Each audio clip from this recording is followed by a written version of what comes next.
Hello, this is World University and Schools live stream news question and answer on Monday, March 2020. And I'm Scott McLeod.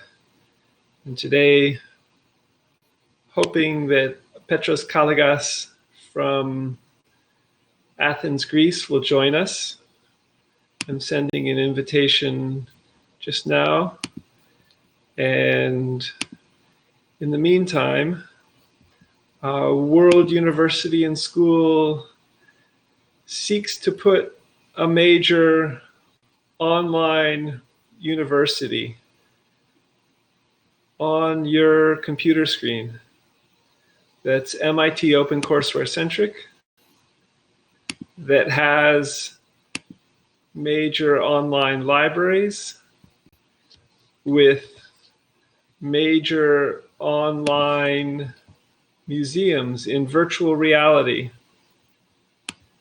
and also a music school, all in front of you and interactively. So please stay tuned. We'll be live streaming about this here at World University and Schools YouTube channel, youtube.com/WORLD UNIVANDSCH. And similarly with Twitter, twitter.com/WORLD UNIVANDSCH. And to join this question and answer conversation, as I'm hoping Petros Kalligas in Athens, Greece will do soon,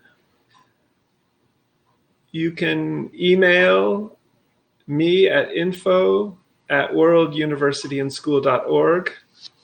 That's also World University and School's website, worlduniversityandschool.org, where we're seeking to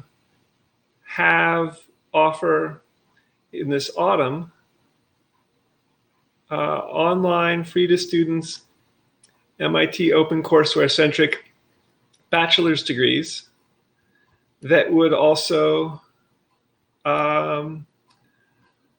be in wiki schools. But the bachelor's degrees we seek to offer would be first licensed with the State of California's Bureau for Private Post-Secondary Education, and then potentially accredited with Hello, Scott. Senior. Hello, Petros. Nice to see you. Fantastic. Greetings. Let me see if I can bring you into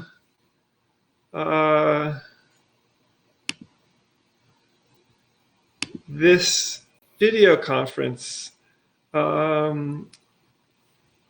Last week we could hear you quite clearly, but this week I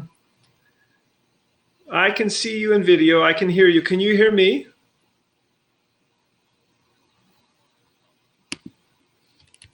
Can you hear me, Petros?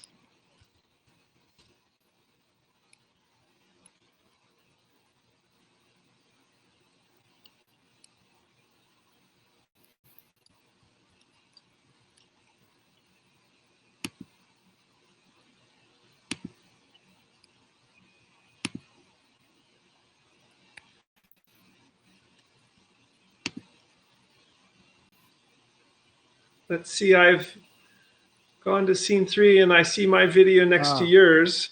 Hello, Scott. Hello, Petros. Can you hear me? Yes, I can. Good.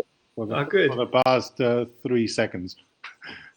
and going. So I think we're fine now. How are you? Fantastic. Good, thank you. Excellent. We're in the time of COVID-19 and Hello? major universities here are going online, including MIT and Harvard and Stanford, in significant ways. It's exciting. How about in Athens? What are you seeing? Are universities We're by any chance going basically online? on the same page. We're in a lockdown at the moment.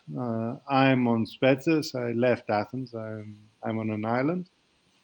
I managed to escape before the lockdown, which is in force since 6 a.m. Today.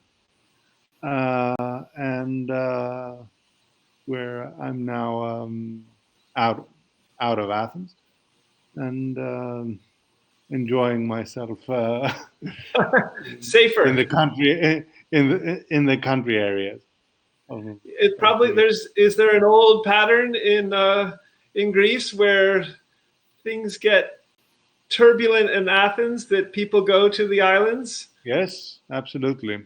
It's an escape. Uh, It's a safe escape. there's a freedom there. It is, Okay.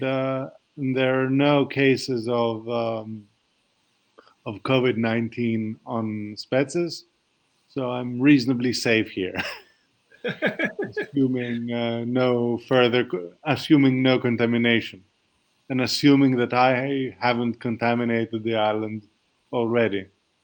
We'll know in 12 days, as I'm here for the past 2 days. So I'm I should be in quarantine for the next 12 days to be absolutely sure.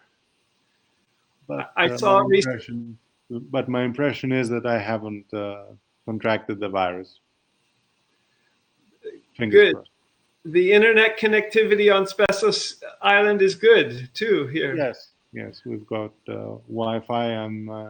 I'm pretty close to the Wi-Fi hotspot, just to make sure that the connectivity is fine.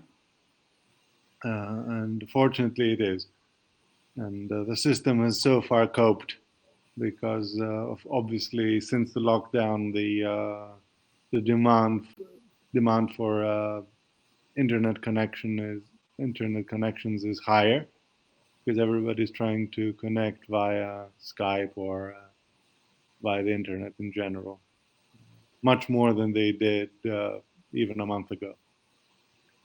Great. The state of California has a stay-at-home order Hmm. for all 40 million people, Oh, and nevertheless, there were apparently, according to the media, many people out on the beaches on the mm. Pacific Ocean and hiking in the mountains over this past 2 days this weekend. Same here. But that's why now whoever is out of his or her house is supposed to have a declaration of what he's intending to do, whether he's out for exercise, whether he's out to help someone in need, or you know, out for work or whatever. Every country And is different. yes, and Interesting to see how that works out. The true.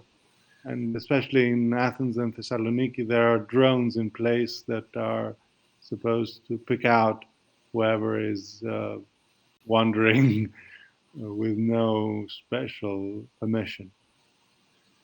So there is a form that one needs to fill out before leaving his or her house, and one should have it. One should have the confirmation of the state um, via SMS or uh, some other way in order to be able to exit the premises.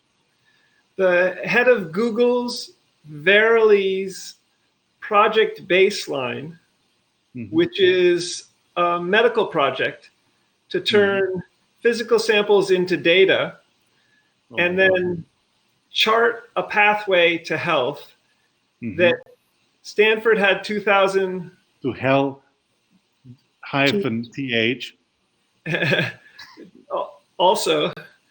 Um, Rob Califf, MD, who's a Duke University professor, Hmm. and Duke and Stanford were the two medical schools that had 2,000 subjects in the first 10,000 person study.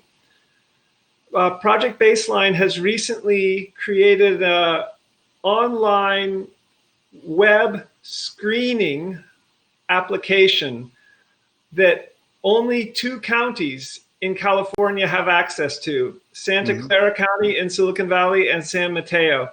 So if you have concerns about whether you have coronavirus, the novel coronavirus or COVID-19, you can go to this app, go through the screening process, sign the legal disclaimers at the bottom, and then see if you should go into a hospital for testing. Oh. And it's a very rational approach, and I'm hoping Project Baseline itself will become the basis. It's only for California theoretically right now, but will become the basis for collaboration with World University and Schools, medical schools, and hospitals. And that this might even be a kind of hospital visit, going to the website screening app. Maybe we'll even be able to eventually give a saliva sample to our smartphone and have that, tested for genetically. And these are whether World University and School with a kind of Google Wikidata approach can plan for all 7.5 billion people, and whether this application for screening COVID-19, this website, will be the beginning of it in these 2 counties is a fascinating question. But let's talk a little bit, Petros, about Greece World University and School, first in English, but then in Greek. I'm curious, do you think IB, International Baccalaureate students, for example, or other high-achieving students in Greece would be interested in an online, free-to-students, MIT open courseware-centric university? They would be interested if that degree had any value.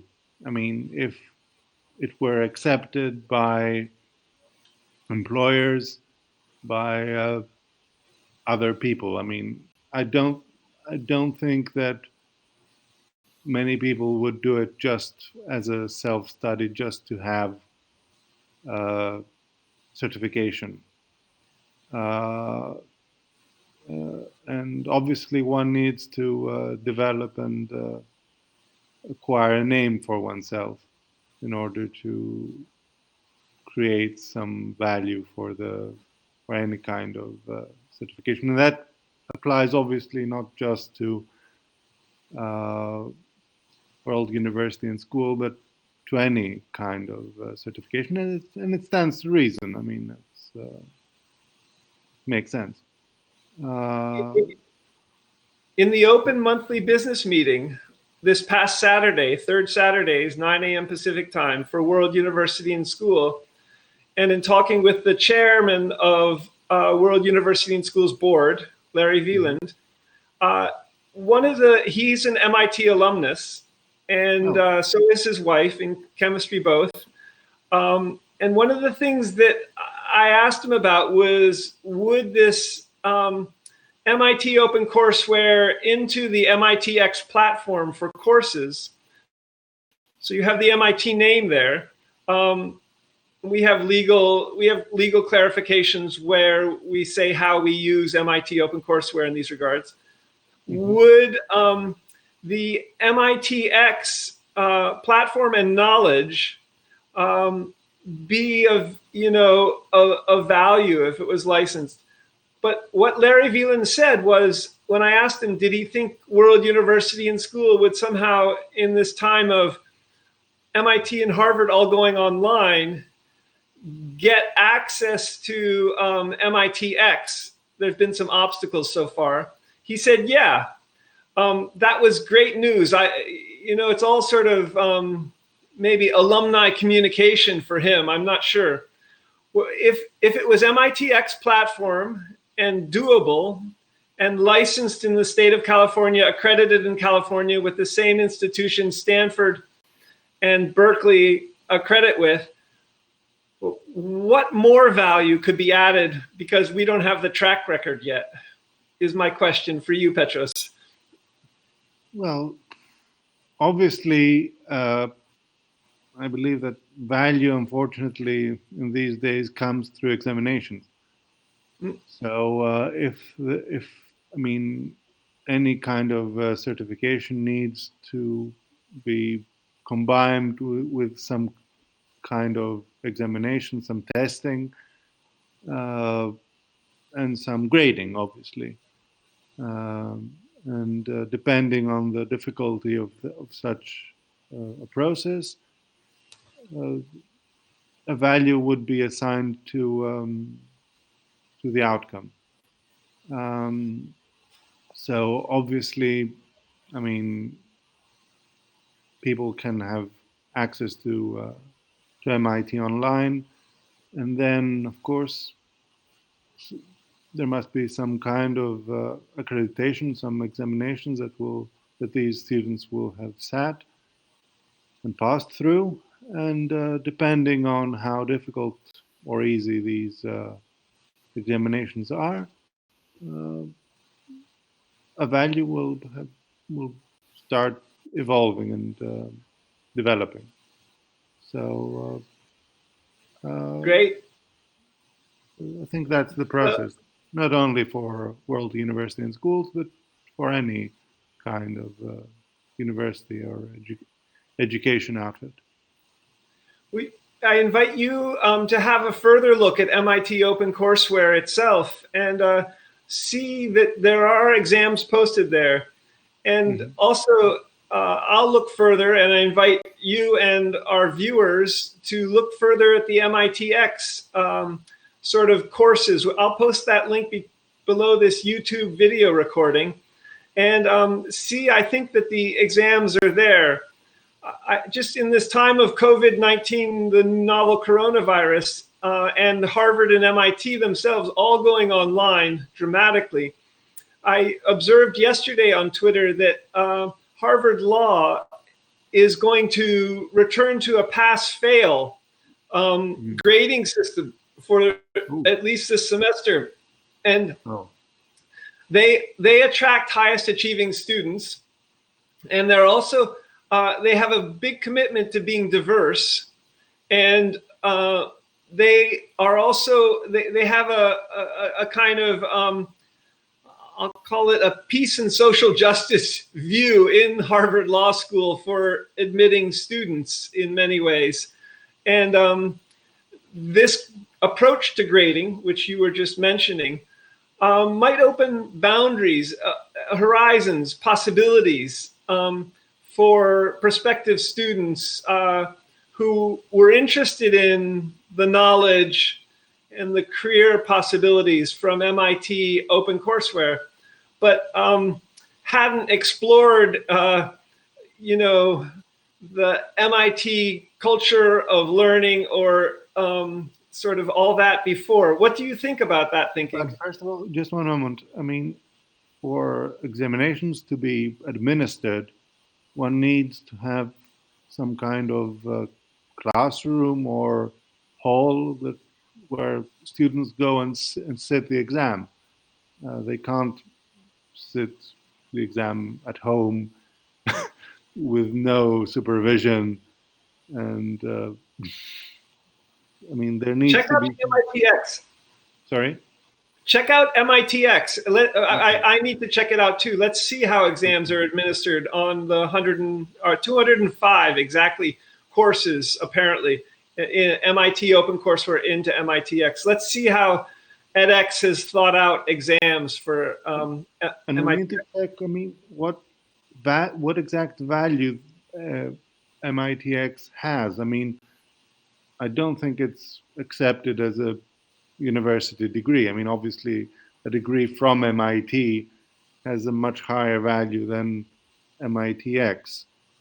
Uh, it might be an add-on, obviously, possibly, uh, and sort of a brownie point, but I don't think that anyone can claim at present that he or she is an alumnus of MIT just because he or she has passed an MITx course. I don't know. I might be wrong, but just as a clarification, MITx is under the umbrella of edX, and MIT is a founder, and Harvard too, of edX. And so there are many MITx courses, I think, but there's also this MIT OpenCourseware separately, which has put 205 courses into MITx. mm-hmm. And what edX and MITx offer are single courses, free for those who want to learn, but roughly $50 to $300 for a single course for a certificate. So just like Coursera. Similar. Similar. If one's on Spesos in Greece, on the island of Spesos, and one decides one wants to take an MITx course in machine learning and pays $50 to $300 and gets a certificate in machine learning, one has this knowledge that the course offers. One has, in a way, proof of this knowledge, but the certificate isn't, licensed or accredited that I know of by BPPE or WASC Senior. And yet one could take this knowledge in Greece that the certificate shows, probably course would have been in English, and go to a large organization in Greece, an agency, and say, I know how to do machine learning in this particular course's context. Will you hire me? And so the big agency would say, yes, we need machine learning for these reasons, and we will hire you. So there's value all through that. Where MIT OpenCourseware wants to offer something new with World University and School. I don't think that any company would just hire you because of an MIT open course certification. It might be a nice add-on, but if one hasn't had a formal education, a bachelor's degree, possibly a master's, and some reasonable work experience, depending on, of course, the level of the position, if it's entry level, if it's mid-level or senior level, it will just be a nice to have thing, not a fundamental prerequisite. So we're talking sort of about three MITs here. There's MIT on the ground, there's MITx, single course certificate, proprietary format, $50 to $300, still free. MIT OpenCourseware, Creative Commons 4 licensed. World University and School wants to build degrees off of that, licensed and accredited.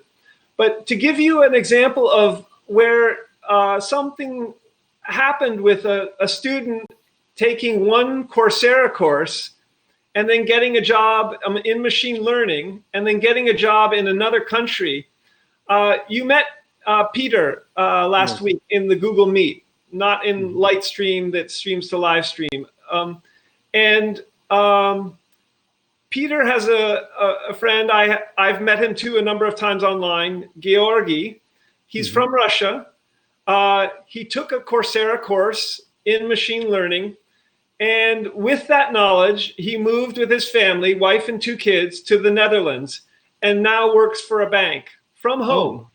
So it's an interesting time because companies are scrambling for also. Companies are scrambling for artificial intelligence and machine learning workers. The educational landscape is changing dramatically. I mean, it's definitely much different than what we used to know as when we were students.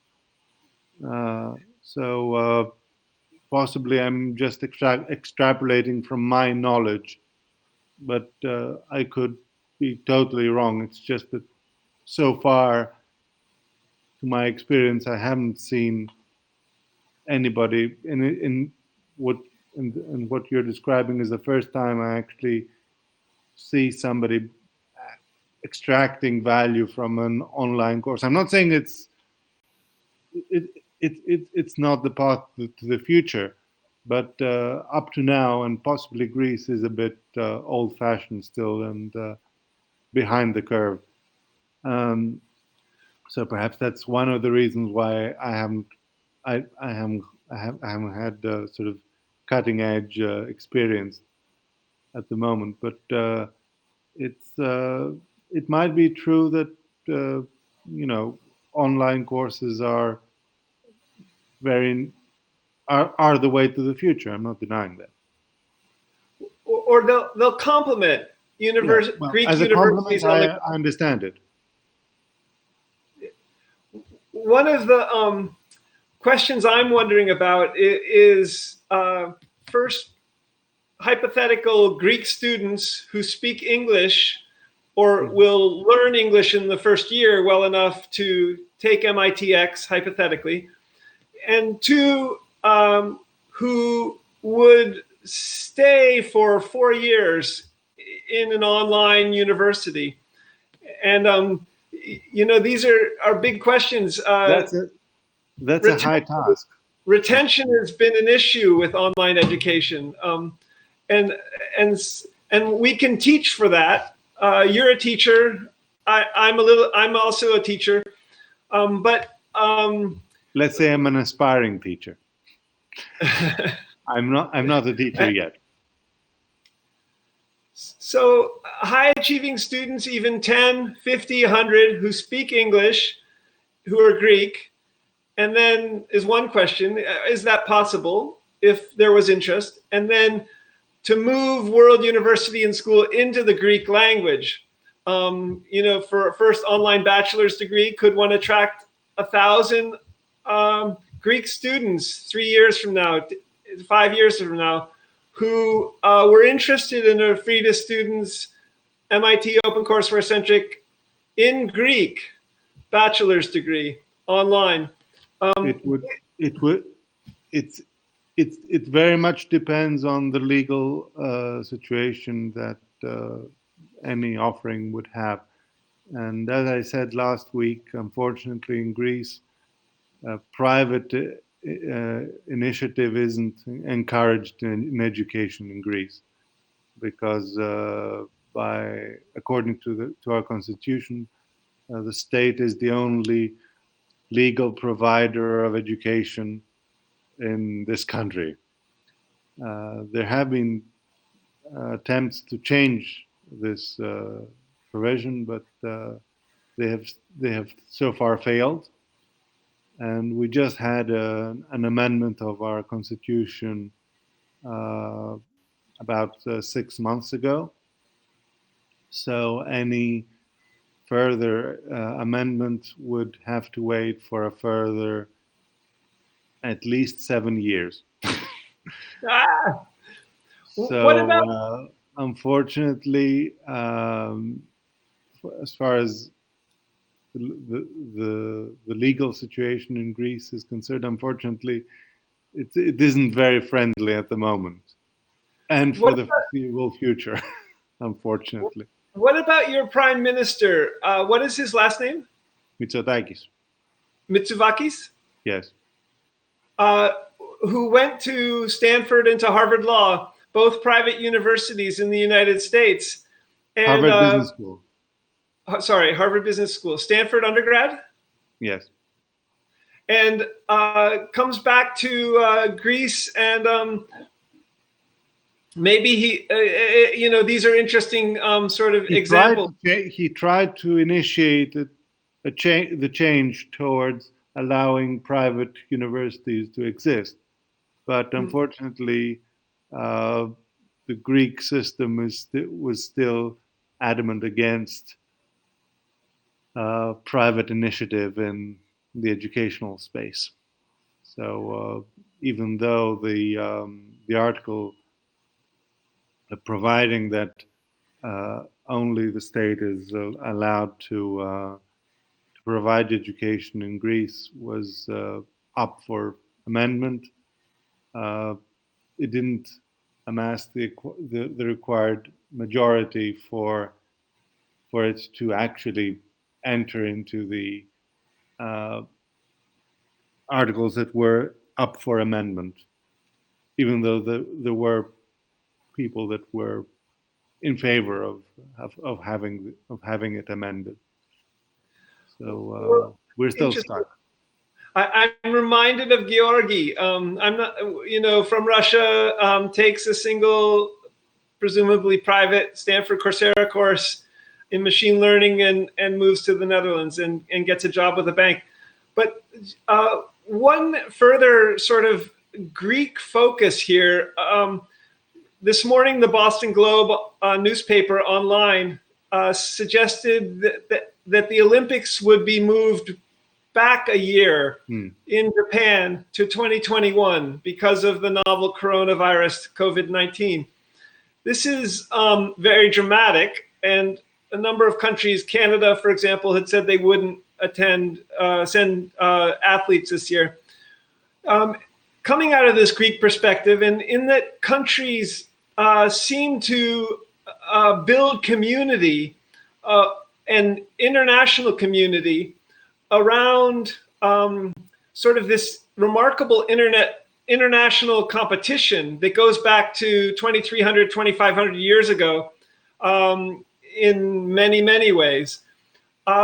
World University and School is similarly seeking, in many ways, all 200 countries, intellectual athletes, top high achievers, performers, who might be interested in coming to, let's call it this MIT OpenCourseWare-centric Olympics online, and participating in, getting degrees or even individual courses, passing individual courses, almost for which they would get, a medal, let's say, a certificate, knowledge too. So that's sort of the model in this. And it's possible World University and School will, thanks to this postponement of the Olympics, will be able to work more fully with the Olympics Committee, maybe through a Harvard Law Emeritus Professor, Charlie Nesson. Who I think the Harvard Law School has ties with Olympic Committee and lawyers and things like that. So that's another angle as you brainstorm possibly about getting, 10 Greek students who speak English, 50 Greek students, 100 who speak English, who would be interested in an MIT OpenCourseWare-centric degree.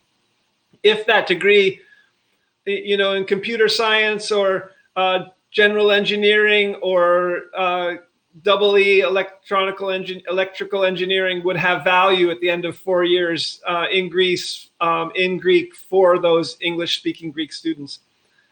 What do you think? It would, but I'm really not. I mean, I'm still perplexed as to why first of all, we would have to have a license from MIT to use the online platform in Greece. But why would somebody opt for? Why would MIT allow its education to disseminate in Greece without for free, without without keeping it for itself and attracting those students to Boston for a in-person study? In some ways, you're asking for a history of MIT OpenCourseWare in the past 20 years. It starts around 1999. And a new kind of licensing emerges at the same time, about the same time, called Creative Commons licensing. And there are many different versions of Creative Commons licensing. And MIT OpenCourseWare in this history has already, with MIT professors, been sharing its courseware, been sharing in the 1990s and the 1980s for even decades. MIT professors would share a syllabus with someone at a university in New York State. And they just kind of formalized it. And there was a public mission here as well, to help people with online education, a visionary, progressive mission, I'll call it. And what licensing MIT OpenCourseWare chose to adopt was Creative Commons 4. And this allows for three things. For anyone using the MIT OpenCourseWare, one, to share it freely. Two, to adapt it. We can add it to databases. We can add it to artificial intelligence. What does MIT get out of it? The third thing is Creative Commons 4 licensing is it's non-commercial. World University and School thinks that's even competitive because we'll seek reimbursement. So MIT, from the beginning, 1999 or so, with its OpenCourseWare, was able to get grants from major foundations. And from the beginning, I think they got $3 to $4 million a year from the Hewlett and the Mellon foundations to put their courseware online and to license it for sharing. And so they did fine. And they also helped in many ways with online educational resources, but you couldn't get any degrees from MIT OpenCourseWare. Also, MIT OpenCourseWare has been translated into probably 10 countries and languages. The 4 languages it's in right now are English, Korean, I think Chinese and Spanish, maybe Turkish as well. And it's typically an academy of science or possibly a university in South Korea that has translated 100, 200 courses only so far. So here you have newly licensed Creative Commons 4 MIT OpenCourseWare, 2,500 courses in English, undergraduate, graduate, and World University and School seeks to turn them into degrees. Bachelor and PhD, licensed, accredited, first in California and the West Coast, Bureau for Private Post-Secondary Education for licensing initially. That's a mouthful. Thank you for your English. I'm sorry I don't speak Greek. But this is a brief history and sort of how we can share it legally and also how we're seeking to license it and add value. My question still stands. What does MIT get out of it? I mean, why does it do it? Why does it allow a third-party provider to use its resources essentially for free, rather than close the just keep it for itself and just allow students to come to it and charge them fees? Perhaps it was also a way of supporting the open educational movement that MIT has a history with as well. But I think it's mission related. And MIT OpenCourseWare has a mission. It's sort of like a constitution which defines certain goals. MIT itself, on the ground in Cambridge, Massachusetts, is doing fine. $55,000 a year per student, another $25,000 a year for living. and long ties with industry, go back decades. The Lego Foundation works with the So it's MIT. working at capacity. That's what you're saying.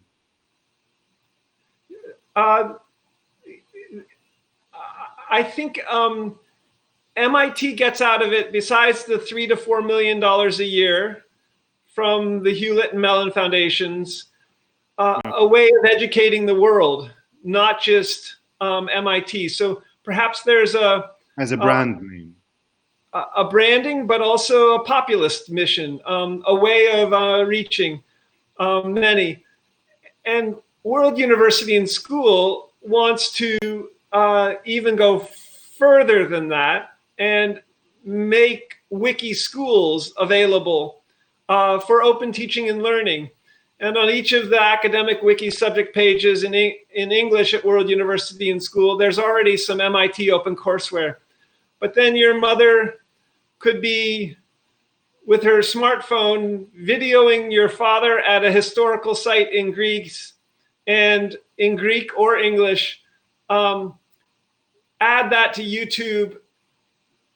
So it's further populist, reaching more of the people in some ways. Mm-hmm. Now, how World University and School and the people, citizens, let's call, a very Greek fundamental concept that Greece kind of helped shape in Athens profoundly. In many ways, World University and School seeks to further that, let's call it, citizenship for highest quality education, both on the wiki side and the degree side. Matriculated students become citizens in a sense. I mean, it's a citizens related. But wouldn't the high achieving students go for an in-person study on campus? And many will, and many still do. This just complements what's out there. Your prime minister goes to Stanford and goes to Harvard. So we would seek also to sort of, I mean, in this COVID-19 new novel coronavirus time, to the degree that Harvard and MIT themselves are going online, and having talked with the chair of World University and Schools Board on Saturday at the Open Monthly Business Meeting, if the way World University and School might find a way in to these developing online educational platforms, maybe hopefully something like MIT OpenCourseware into MITx under the edX platform is sort of where we're heading as well, for reaching many. Yeah. MOOC, massive online open courses, are a way to reach enormous numbers of students, but students have to stick with it. High achieving students will, both on the ground and through culture. I mean, students come to MIT from Greece, from Japan, from Sweden, from Nigeria, from Brazil, and they begin to learn in the way do it as a sort of an add-on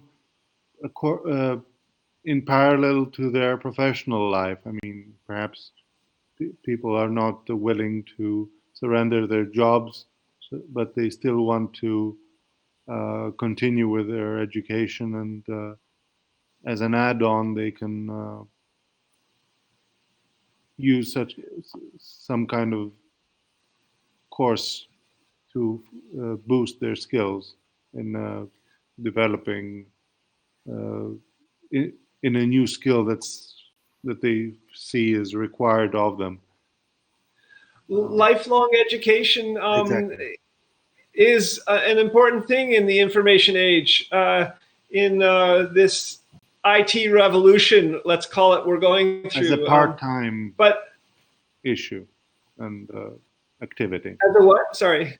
As a part-time activity. As a what activity? Part-time. The signal dropped. Part-time, not full-time. Signal dropped again, but double time? As a part-time, not a full-time Part-time. activity. Yeah. So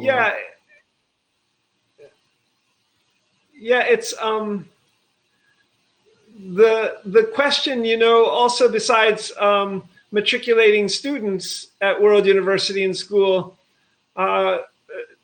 came across last night on a German newspaper, a woman who's 23 named Luisa Neubauer, who has a very engaging kind of video presence, which is kind of newsy, but maybe targeted at 23-year-olds. And she could be a great person to outreach, connecting with German Abitur students of fairly recent graduation. And that kind of thing could be very interesting in Greece as well. If there was a Greek 20-year-old who was doing a lot of YouTubes and had connected with a lot of other high achieving 20-year-olds in Greece through her or his, way of communication. Interesting outreach. yeah. True. Yeah, it's the wiki community side of things, and in terms of culture, how to make that flourish in Greek, in Greece, maybe Wikipedia in Greek, but maybe something different. Whatever happened in ancient Greece from, Homer's time, 2,800 years ago before present, to let's call it the Golden Age, and 2,300 years ago before present, where there was a flourishing knowledge generation sort of time over 5 centuries or longer. How to generate that online? Do we create massive plays? Aristophanes. And with much higher competition, of course, than there was at those times, because obviously there wasn't any competition from Germany. There wasn't a Germany. There weren't any United States. There wasn't a Rome either. So it was a very unique situation. Scott, can you give me 2 minutes, please? Yes, or maybe shall we call this to a close and continue this conversation another week? As you wish. As you wish. It's been very nice talking with you, Petros, and I think we've shared a lot of information that could be valuable for prospective Greek students. Will you give a greeting in Greece to prospective Greek students? Just okay. Before you go. Αγαπητοί μελλοντικοί μαθητές, σας προσκαλώ να συμμετάσχετε στην προσπάθεια την οποία ξεκινάμε με τον Σκοτ, και με την δική σας βοήθεια